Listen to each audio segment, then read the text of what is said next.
that's one piece of advice I always give, students at an early stage of their career. If you're in 10th, 12th, you don't have answers to all your questions or where you see yourself 5 or 7 years down the line, it's completely fine. I think out of all the experiences that I've had in life, nothing matches with how grueling the CA exams have been. And I think that really has set me up for success. Hello everyone, welcome to the TCTS podcast series. My name is Amit Nanecha and today we are having a very special guest, Miss Priyal Keni, who is a chartered accountant and MBA student at London Business School. Priyal, you are an international rifle shooter and founder of Play and Shine Foundation. Along with this, you are amongst the 30 women for UN30 and 5 times TEDx speaker. Also, you have been involved in many activities which we will get to know in today's podcast. So thank you so much Priyal for accepting our invite and taking out time out of your busy schedule. Thank you so much for the wonderful introduction, and so glad to be on this talk show because it's been almost 4.5 years now that I've cleared my CA, but I still have such a strong sense of, belonging to that community, and always try to help any CA student who reaches out to me on LinkedIn, even though now I have a wider MBA community here and everything. I'm still deeply rooted and connected to the CA community. So super excited to see the conversation we have. Oh, that's great.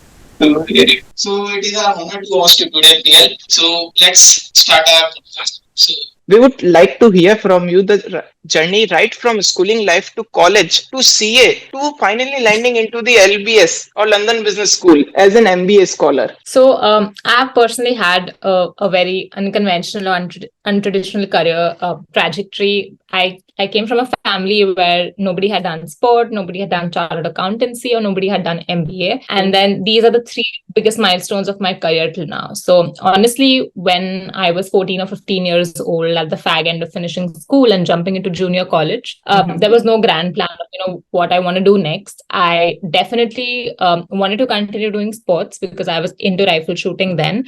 But I didn't know, how that would span out ahead, what I would do. So it was literally focusing on one thing at a time. So right out of school, I decided I'll continue to focus on shooting. Luckily, met the right mentors at the right time. Even though I did not have anyone in my family to guide me, my coaches and the mentors that I found within the community that really showed me the guiding light. Of course, mom's support was phenomenal all throughout. After I did international sport for 7 years, I kept asking myself somewhere that, yes, I love sports, but what about all the academic goals that I have, because I was very academically driven. And I happened to be in Podar College, which is like this college where a lot of people do CA. It's very popular, known as one of those colleges in Mumbai, which are CA factories after, NM and all the other colleges where a lot of students end up doing CA. So everyone around me was doing chartered accountancy, and I had that, curiosity in me that what's in store in this course, and I definitely want to try it out. So I explored the curriculum. I felt it was, challenging, and I really wanted to see whether I can pursue it. And I also knew at the end of it, it would open up a lot of doors in finance, accounting, audit, tax, or even consulting, as a matter of fact. So that's how right after graduation, I jumped into CA. So I did not do the traditional route of, doing it after 12th. I started it after graduation, completed my chartered accountancy, then pivoted to work in consulting, wanted to see what consulting has in store for me.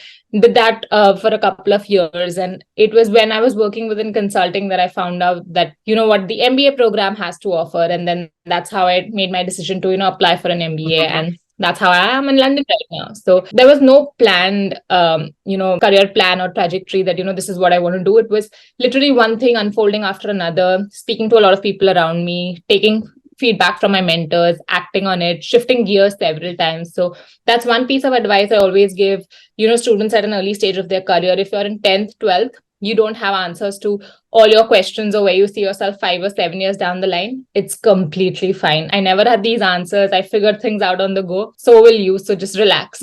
Okay. Wow, that's an incredible journey you had so far. So it is super inspiring for us that how can anyone at such young age achieve these many things? It is like living a dream life, but I can see the hard work and the discipline behind this journey that you told. So as a CA final student, so it is very difficult for us to follow our own passion along with studies and work. So how did you manage that? I think that's a very good question. And one thing that a lot of people confuse, because when they look at my LinkedIn or anything else, they look at shooting and they look at CA. But yes, when I jumped into CA with both feet, especially, after IPCC, when you start with your articleship and you have to give your CA final, those 3.5 years when things actually got very rigorous, I did have to kind of put shooting on the back burner. I used to play for India, and that is a lot of commitment. I had to be at Delhi, attend training camps day in and day out. After that, I used to travel to different countries, represent India in different competitions. And you cannot keep up with this, when you're doing your articleship or when you're doing a CA final. So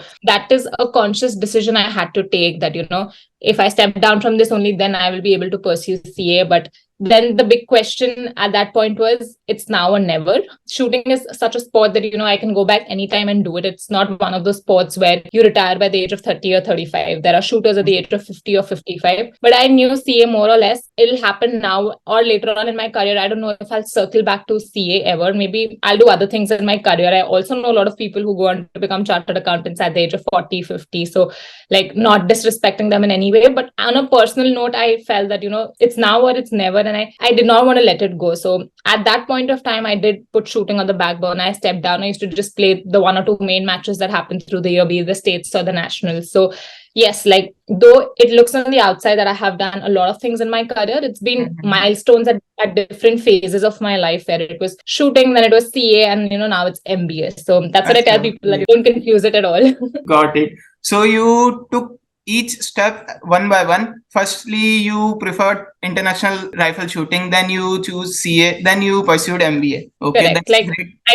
There was a point where I wanted to do it all, but then that was one of my first learnings early on in my career, that you cannot have two completely different goals as your number one goal. You have to choose. And for me personally, it was very tough to choose, but then I had to, because, shooting and CA are miles apart, and I cannot have them both as my number one. And then ultimately I chose CA at that point of my life. Achha, okay, that's great. Before joining MBA, you joined Big Four and worked there for around 2 years. And after that, you left job to pursue MBA. So what inspired you to consider the idea of joining MBA? I think, like I previously said, a lot of it came from the people that I worked with at the firm I was working at within consulting. So consulting is a space where a lot of people after a few years in consulting take the MBA route. So I had networked a lot within the firm, and a lot of my seniors were, considering the MBA route, or were pursuing the MBA, or had just come back from the MBA. And that's when I felt that, should I be considering this? And it was not an overnight decision. I really thought through it. I mean, at that point of your career, quitting a job, going back to school, investing heavily in a loan, moving countries away from your family. And once you move out, it's not something that you will probably come back in a year or two. You probably work outside for a few years and come back. So it was a very conscious and calculated decision. But again, I think probably it was circling back to the question of, it's now or never. And MBA especially, that's been my experience. It has been very different from any other form of education or degree that I have taken. Because in India, most of our curriculum is very academic driven, whereas the MBA experience over here is more about, what you derive out of the classroom experience, out of your interactions with your peers, the network you build with the alumni. It's very network driven, people driven, and it's very different from any form of education I did before. So there has been a lot of learning for me, and that I think has been my biggest takeaway of actually taking this leap of faith. Achha, okay, that's a very wonderful part that you told about us, that how you pursued MBA, how you plan to join MBA. So generally the MBA programs seeks candidates with a unique factor. So what specific qualities or achievements do you believe that played a significant role in your admission to the London Business School? That's again a very brilliant question, and one that I get asked very often by a lot of candidates. So honestly, there is no one solution fit all. If I have to approach it top down, it really starts with the kind of school you're applying for, because every school has its own USP. Some school is known for finance, some is known for consulting, some is known for entrepreneurship.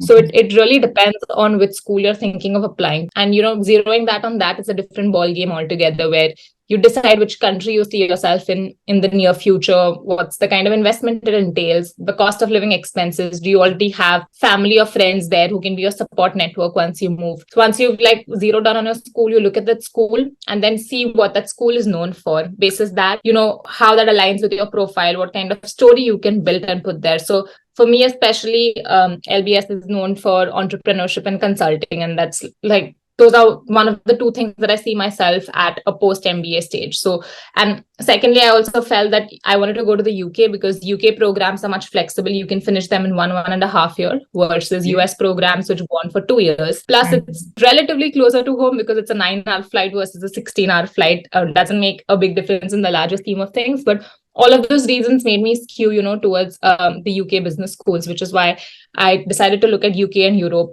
Out of that, LBS just very well aligned with my post MBA goals, what I wanted to do. And a school that is known for a particular thing looks for those aspects in your CV. So that is how, you build a story and present a strong case to them why you are a good fit for the classroom and what your goals are once you come to the business school. So it really varies from business school to business school, which is why anyone probably listening to this podcast wants to apply for the MBA and is considering to. One thing I would definitely suggest is speak to as many people as you can.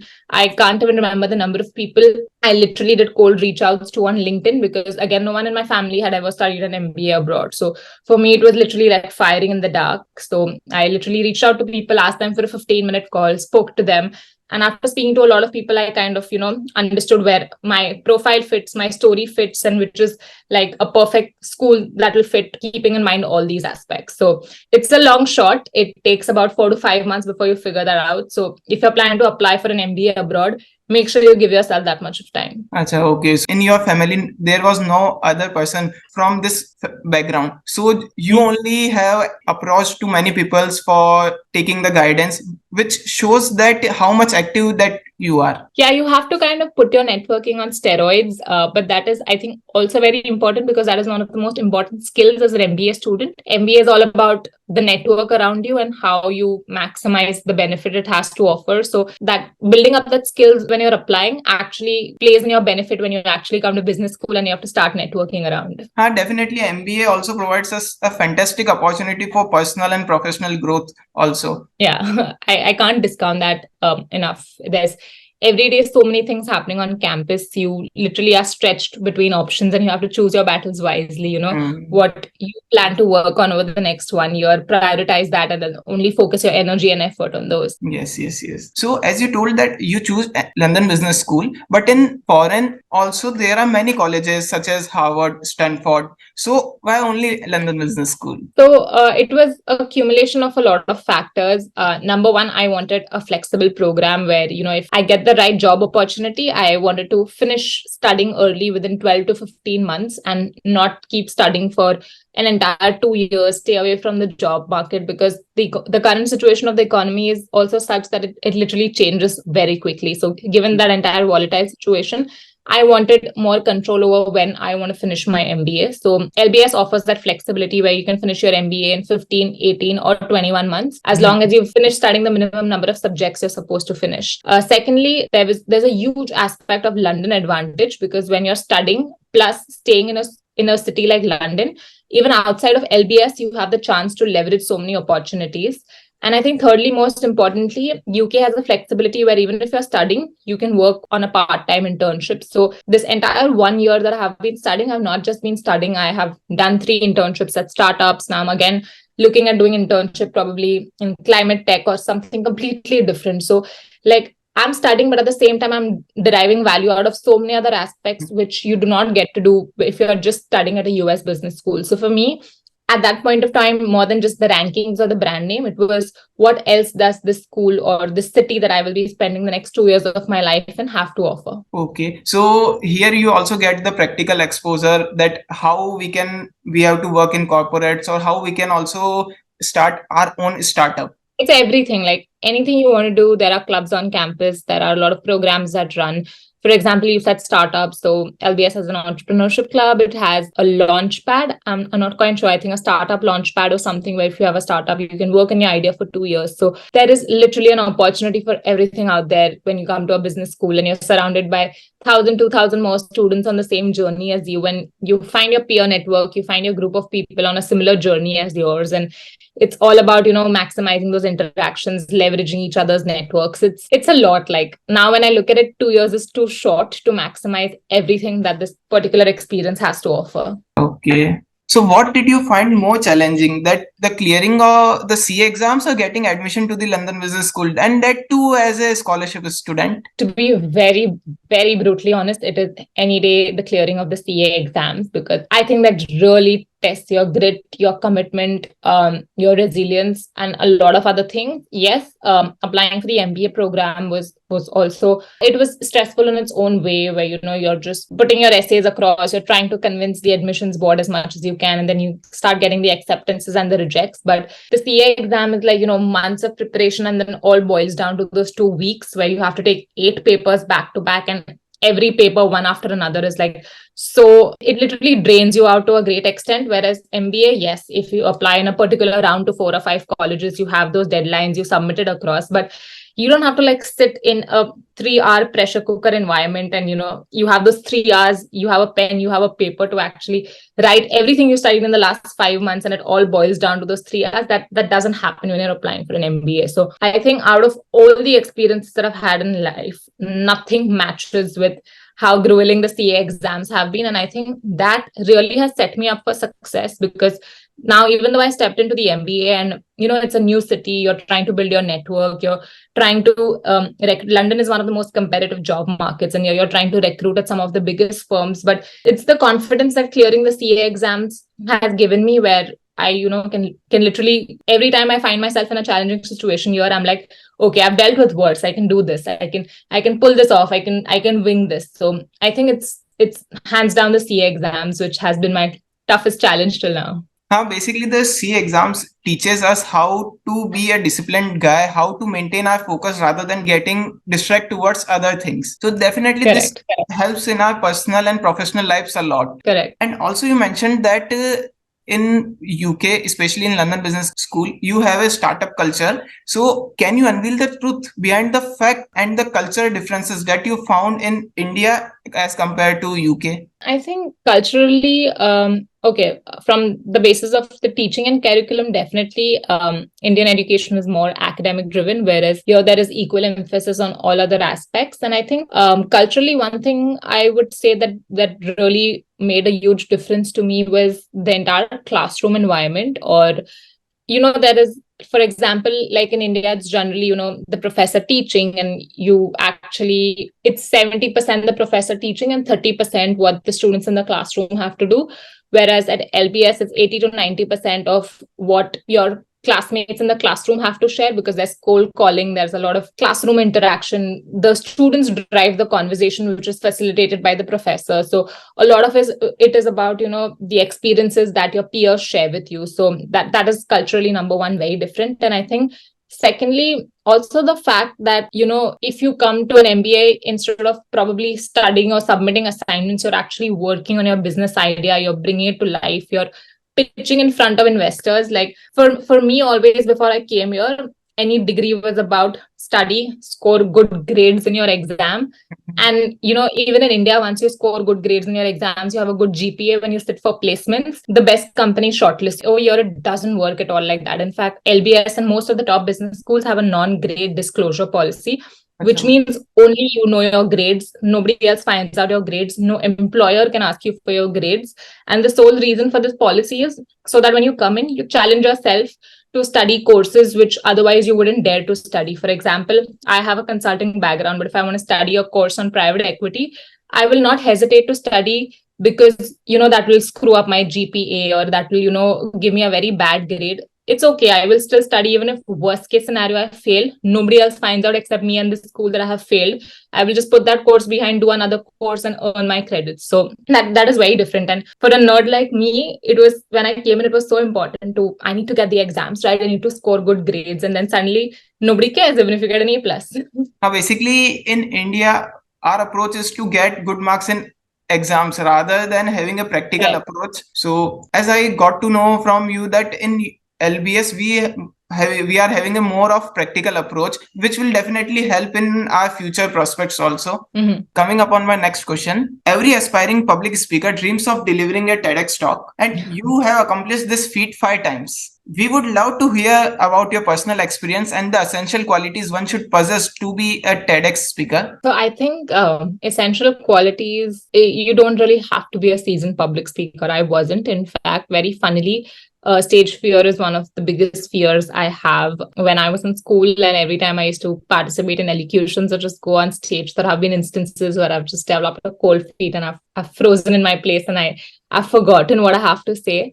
Even before my first TED talk, that was literally the case. I was the first to go on stage, and I was literally like, I think I'm forgetting stuff. I don't know how I'm going to do this. What if I just go on stage and blank out? So this entire preconceived notion that you have to be good at oration, you have to be good at speaking, that's actually entirely a myth. TEDx runs on a very different concept altogether, where any TED event that is happening, it has a theme. For example, I'm not too sure, but I think the first TEDx talk that I'd given, the theme was something around sustainability. Hence, they invited me to speak about the work I do at the intersection of sport and sustainability. So if what the work you are doing aligns with the theme, they invite you. Then they have an entire curation team that sits with you and helps you put together a script for your talk. So for almost a month, you and the TEDx curation team is working together to build your script. Once your script is built, you both work together with their rehearsal team to actually do mock rehearsals for your speech a day before you actually do a rehearsal on the venue. So it's very much, what do you say, controlled than what it seems on the outside, where you just go on the stage and you give a talk. It's not like that. So I shouldn't think, you should never let the fact that you're not a seasoned public speaker stop you from ever dreaming of becoming a TEDx speaker. So for me also, it was an experience in itself, but after the first talk, it gave me a confidence, and then I did the second, I did the third, and I think by the time I did the fifth talk, it was in March 22, just before, like 2 or 3 months before I moved to London. It was so much more easier, where I was laughing before my talk. I was like, okay, I'm going to go stage and speak. So it was a very different experience altogether. But you mentioned that in childhood, you were having a fear of public speaking. So correct. How did this transformation took place? Now you are an absolute and very good public speaker. So how this change took place? So honestly, when I even got the invite for my first TED talk, I was debating whether I should even put myself out there, because what if I do that and then make a fool out of myself? But I think just showing the courage to, okay, fine, if this opportunities come and this will open further doors for you, just probably showing the courage, let's do this once again. And let's just face our fear and see what happens, was something that really helped me. So I kept talking to myself. I kept telling myself that, I'll rehearse enough. I'll do mock rehearsals. I'll be fine on stage. But in spite of all of that, on D-Day, literally an hour before my talk, I was like, okay, probably I shouldn't have done this. It was a bad idea. But I think just overcoming that fear, putting myself out there and be like, okay, what's the worst that can happen? I'll forget a few lines of the script. Nobody else knows the script except me and the organizers. This will stay between us. Let's go out there and let's just give it our best. I think that really helped me overcome that fear. And of course, I had a lot of support from the event organizers for my first talk, and actually hand-holding me to, deliver a perfect talk from someone who is actually scared of public speaking. Okay. So TEDx platform has approached you, or you just approach them to that you want to speak on? So how this happened? So for me, given the visibility I have on LinkedIn, they were the ones who reached out to me on LinkedIn, and they said that we really like the work you're doing at the intersection of sport and sustainability. It aligns with the theme of our event. Hence, we would like to invite you for a talk. Okay, that's great. So many students want to speak on TEDx platform. Definitely this podcast will help them a lot. Definitely. And that again, draws back to the fact of, you have to keep engaging in social media and other channels which actually give visibility for the work you're doing or what your personal brand is. And it can be anything. You can be a CA tutor, you can be someone who has an NGO working in the sustainability space, so anything. But whatever your brand is, or whatever is that one unique value proposition that defines you, if you don't put yourself out there, the world will not know that you're known for this, or this is the great work you're doing. So if doing a TEDx talk is something you really want to do, it's a very uncomfortable thing to do at the start, but start putting yourself out there. It took me the longest time to come to terms with, to start writing on LinkedIn or start posting on LinkedIn of the work I did. But once I started doing that, it opened so many more doors for me. So not just LinkedIn, any other social media platform, but start being comfortable with putting yourself out there. Okay. So as you are also a founder of Plain Shine Foundation, so what were your aim towards starting this foundation, and can you brief a bit on the same? So I think Plain Shine started at a time where I had just stepped down from international sport and I was focusing on CA. But because I'd already spent 7 years in sport, I felt there was this huge void in my life that, I'm not as much connected to sport as I was before. And I also felt by then, rather, I was convinced that, sport played such a pivotal role in making me who I am. And I wanted to give back to the community. Doing full-time coaching at that point of time was not an option because I didn't have the time. So I kept asking myself what I want to do. And that's when I spoke to my friend and now co-founder that, this is what is on top of my mind. I don't know what I do. And he had a great suggestion where he said, you have great passion for the social impact work you do, because I had worked as a volunteer with a lot of different NGOs. And then you want to give back to the sports community. So why not merge both these interests and, start a nonprofit of your own where you are teaching children from an underprivileged background about sport? I think that's the best of both worlds. And I looked at him and I told him, I think that's a brilliant idea. Will you be my co-founder? And that's literally how the idea of Play and Shine started. And there has been no looking back from that day. Acha, okay. It is highly appreciable for the remarkable contribution that you made for the society by starting an NGO and especially dedicating towards the sports among the students. So it is often said that success is not a function of size of your title, but the richness of your contribution that you made to the society. I think I agree with you. And for me, purely the idea was not to, get into the social impact space. Of course, later on that did happen because when our work got visibility, I got invited by the UN. And now I work with them as a part of the 2030 network and everything. But at that point of time, the sole idea was I love sport and I want to give back to this amazing community. So I can do that by giving more children a chance to live this amazing experience that I have. And that is still one of the driving factors. Like now I'm planning to come back to India in December to visit for a couple of months. And I'm eagerly looking forward to, visit all these students that I had been in touch with, all these schools where we conduct our programs. So it's something that genuinely excites me. Okay. As in you mentioned about the UN Women 2030 and you are amongst the 30 women selected by UN in UN Women 2030. So in the same parlance, what is your role there and what this programs aims for? So I think that's UN Women started like its own network called 30 for 2030, where they selected 30 people globally to act as strategic advisors to the different campaigns and initiatives that they run. So it's been almost 1.5 years now that I have been a part of this initiative. And there are a lot of interesting campaigns that I've worked on.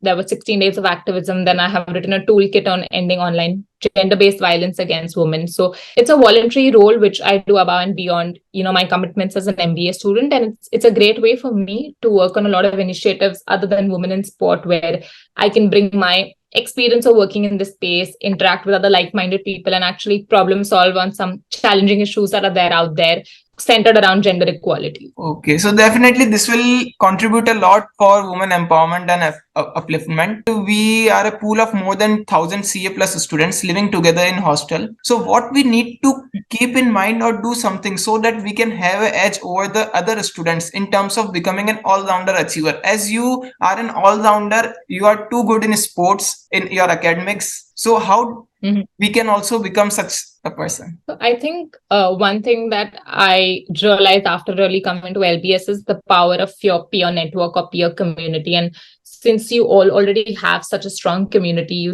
you stay within, the RVG hostel. And trust me, all my friends who've stayed there where I was pursuing CA, almost all of them clear their CA with flying color and ranks. So I already know the kind of, hardworking atmosphere and environment that is there. So really maximize that.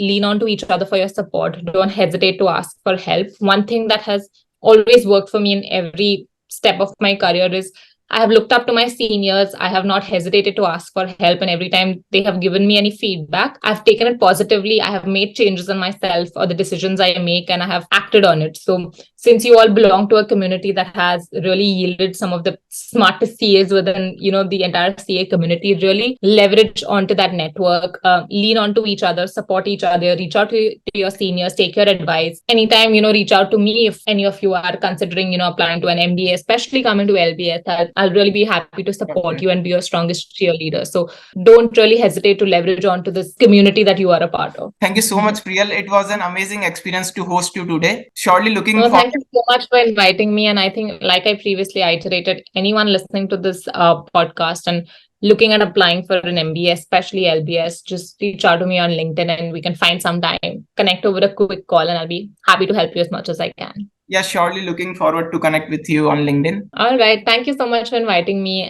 and have a great rest of the weekend. Okay. Bye. Have a nice day.